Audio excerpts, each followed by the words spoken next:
$250 million. The kind of number that freezes you in your tracks. For years, that figure was the punchline to Hollywood's greatest cautionary tale. The cameras flashed, the story grew, and a legend was born. Welcome to StarScope Report. Join us as we uncover Hollywood drama, music industry shakeups, and viral influencer scandals. From red carpet surprises to social media controversies, we dive deep into the stories behind the fame.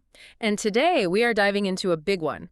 The story of Matt Damon, James Cameron, and the biggest missed payday in cinematic history. Or was it? That's the question. Because for years, the story was gospel.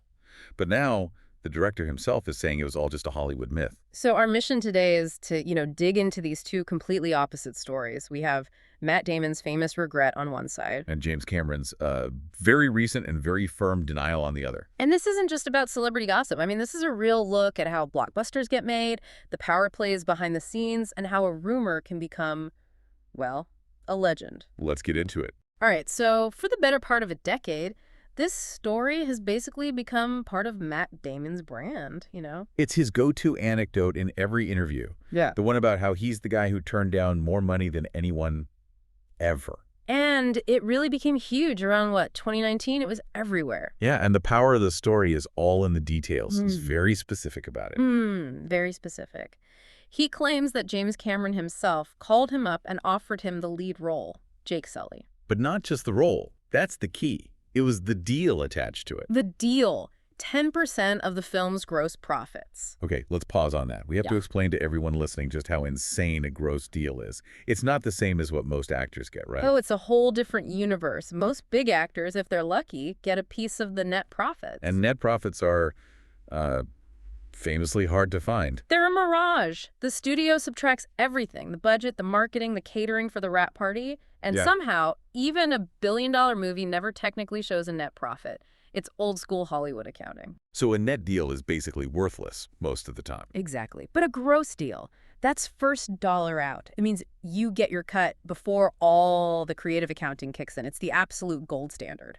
So for a movie like Avatar, which was already seen as this massive, risky gamble, offering 10% of the gross would have been unprecedented, truly. Let's just do the quick math here because what makes the legend so powerful.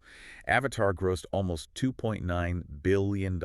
Billion, with a B. So 10% of that is, nearly $290 million? From the first film alone. We're not even talking sequels yet. That's not just buy a new house money. That is change your family's history for generations money. And that's why the regret feels so real. Right. But Damon's story always had this noble reason behind it. It wasn't just about the money. Right. It was about loyalty. He always said he was already committed to shooting The Bourne Ultimatum. And the schedules just didn't line up. He said he would have had to leave the director, Paul Greengrass, and the whole crew in the lurch. Which, to be fair, was a huge franchise for him. He was Jason Bourne. And it played so well into his image at the time. How so? Well, he was the smart, dependable guy, the team player. So turning down a mountain of cash to stay loyal to his team, that actually enhanced his reputation. It's almost like the bigger the number he turned down, the more integrity he seemed to have. It's a brilliant story, can't deny that. Yeah. And all the jokes that came from it just cemented it into Hollywood lore. Oh, yeah. His joke about buying a rocket ship like a Bezos or a Branson. And John Krasinski telling him their conversation would be happening in space if he'd taken the part. Yeah. It became this iconic what if. For years, that was the final word. The undisputed truth. Until now. Because James Cameron has finally decided to fact-check the whole thing.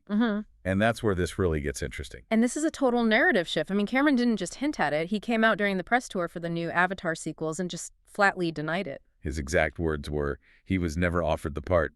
That's a bombshell. It completely rewrites the last 15 years of Hollywood legend. So what did happen, according to Cameron? Well, he gave the full story to The Hollywood Reporter. He said it was, just a preliminary chat. He can't even remember if he actually sent Damon the script. Really? Yeah. He said Damon, to his credit, called him personally, which Cameron really respected, said it was honorable, but it was to turn it down immediately. Because of the scheduling conflict. The Bourne movie, exactly.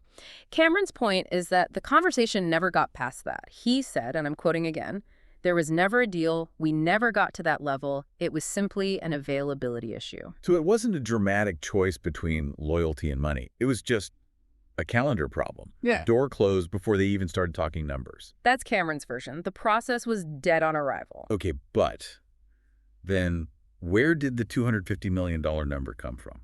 Where did this 10% figure even originate if they never talked about a deal? That's the million-dollar question, isn't it? Or the $250 million question. Huh? Right. Is Cameron just trying to save face now? Well, he has an explanation for that, too. He thinks Damon just extrapolated. Extrapolated. What does that even mean in this context? Basically, Cameron's theory is that 10% of the gross might have been Damon's standard quote at the time for a big blockbuster. So Damon just did the math in his head. If I had been available and if they had offered it to me, this is what my price would have been. So it was Damon's hypothetical calculation of what he missed out on. Not a real offer that was on a piece of paper. And that calculation, over years of retelling, just became accepted as fact. Wow, that changes everything. It's the difference between turning down a winning lottery ticket and just, imagining what you would have done if you'd bought one. And Cameron doubles down on this. He's emphatic that he never would have paid that anyway. He said if 10% had been the requirement, it wouldn't have happened. Trust me on that. Which brings us to the core of Cameron's whole strategy for Avatar, doesn't it? Casting Sam Worthington. The ultimate proof. Worthington was a total unknown in Hollywood back then. By picking him, Cameron saved a fortune on an upfront salary. And he avoided that massive back-end deal that would have cost the studio hundreds of millions. But it was more than just saving money. It was a statement. Cameron's philosophy for the entire franchise has always been that the movie is the star, the idea is the star. He didn't need a Matt Damon.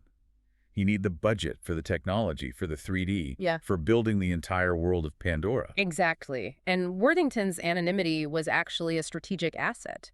It proved the concept could stand on its own. It proved Pandora was the star. And it's interesting how Cameron's tone has changed.